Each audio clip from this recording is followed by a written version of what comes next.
我们今天来聊一下苹果为什么推出低价版的 MacBook Neo。那还有就是它为什么这个起名叫 Neo？其实，在拉丁语里呢，它的意思是新的意思，所以说呢，它就属于一个新生那你可能会想啊，它这个推出的这个价格就是$599，然后教育价格$499，它的一个目的就是为了用低价来吸引咱们。说从咱们钱包里掏钱，其实并不是完全这个样子，因为它更看重的是一个美国的教育市场。因为在美国呢，就是说从小学生开始啊，就是说他们每个人手里都是有一个笔记本电脑的。然后呢，他们是要在学校里每天都要使用这个电脑来做题，就其中包含英语题，还有数学题，还有就是考试的时候也是这样子。然后呢，它还会生成一个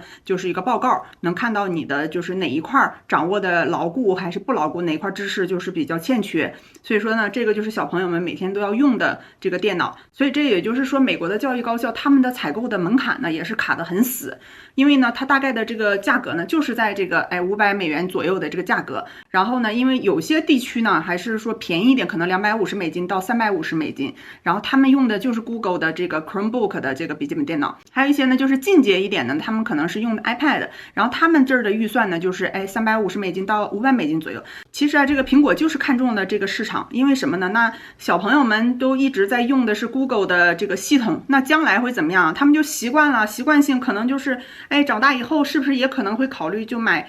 这个 Google 的这个品牌或者是其他 Windows 的这个电脑啊。所以苹果要做的是什么？就是说从小给小朋友们灌输潜移默化，让你一点点的直接从小学生你就开始，如果用 Mac 系统的话，你可能以后就很难脱离。其实美国人很喜欢从小就培养小朋友的这个理念和思维，就比如说给大家举个例子，然后呢，就像我拿来一个这个玩具，它这个就是在美国有很多这种连锁的建材家居的这个店，比如说 Home Depot， 还有呢就是 Lowe's， 然后他们每个月都会推出这种就是用木质的这种 DIY 的手工玩具，然后它是免费的。就是说你在网上申请，你就可以去每次领取一个，在那儿现场做，然后它就是让这个钉子钉上去，钉上去，让小朋友自己去做这样手工，他就是想培养他们的一个动手能力和习惯。然后因为在美国呢，就是一般就是成年人啊都很喜欢就是自己在家里搞装修啊，修水管啊，就是动手能力非常的强，所以他们就是这个理念，就是让你从小就学会有这个感觉。而且我上次呢去当地的这个苹果实体店买东西，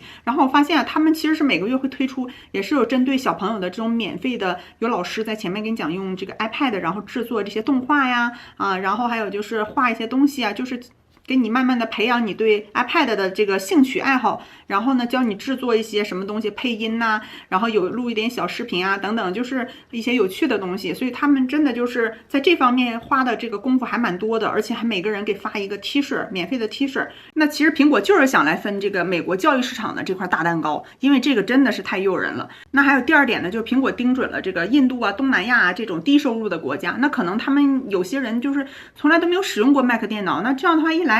看起来又好看又漂亮又青春洋气，是不是大家就抢先的去买啊？所以说就一下子会成为香饽饽。那第三点啊，还有就是说一个内存涨价的问题。那大家都知道，现在随着这个 AI 的崛起，然后对于内存和这个硬盘存储的这个需求量增大呀，所以导致这个内存和存储的硬盘、固态硬盘都是价格非常的贵。那现在导致的就是 Windows 系统的这些厂商啊，就纷纷的在涨价。那目前来说，那苹果呢，我不涨价，而且我还给你一个这么便宜的笔记本电脑，它就是可以迅速的抢占市场。那它抢占市场其实不光是说这第一目的，第二个目的啊，它就是说一旦入了这个苹果的这个门，你是不是就很难脱离啊？因为有这个苹果生态啊、云服务啊，还有就是你除了买这个 Apple Care Plus 以外呢，还有就是说你是不是要到 Apple Store 里面去下载这些 App 呀？可能你就要付费的 App 呀，这是不是它又可以赚一笔钱啊？然后同时就是你用了一段时间之后，你发现这个 Neo 可能达不到我要求的标准，那你可能要升级啊，你就会去买 MacBook Air 啊、MacBook Pro 啊，这样的话你是不是逐渐的它就给你套牢了？那最后就是芯片清库存的这个，其实就是有点废物利用，因为每年生产出这个大量的芯片，有很多是很好的，对吧？它就用在了一些高端的笔记本电脑上，然后再差一点的呢，它就用在了这个手机上面，或者是说 iPad 上面。然后呢，最后还有剩下更差一点的，就是有瑕疵的这些芯片，它没办法处理啊，那它就浪费掉了，对不对？那相当于对它来说，如果说再次利用在 MacBook Neo 上面，它是不是几乎就是零成本啊？那所以说它又起到了一个成本回收的一个问题，对吧？所以啊，苹果就是推出这个低价版的 MacBook Neo 啊，就真的是太聪明的做法了。所以说它就是真的是一箭多雕。那还有就是在我主页呢有很多就是苹果产品的一些爆料，还有测评的视频。然后如果大家感兴趣，也可以到我的主页去观看。如果喜欢我视频的内容，记得订阅我的频道，我的视频点赞留言。我们下期见，拜拜。